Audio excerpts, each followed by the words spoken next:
Tanamtullah. I'm asking this question on my brother's behalf. So the question is, if my sandals got exchanged with someone else's when coming home from Masjid and I came home with it, then what should I do? The sandals are same exact identical ones and most probably they're of same price too.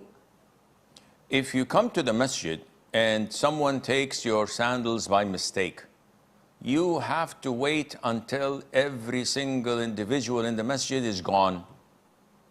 Once this happens, and that now there is only one pair of sandals that looks like yours, the same value, and no one is there to claim it, then you're sure and certain that the one who took yours left his.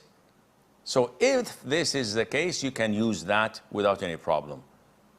Unfortunately, a lot of the Muslims come out and there are dozens of people inside and they don't find their shoes, so they simply pick anything that looks like it and leave. They are thieves by doing this because they're taking someone else. I'm inside and you just took my shoes. How dare you?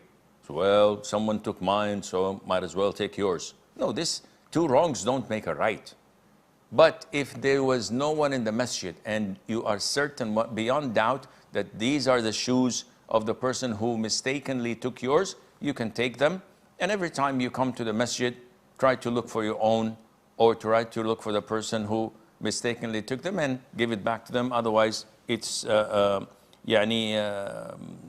to take that without any problem. Okay, so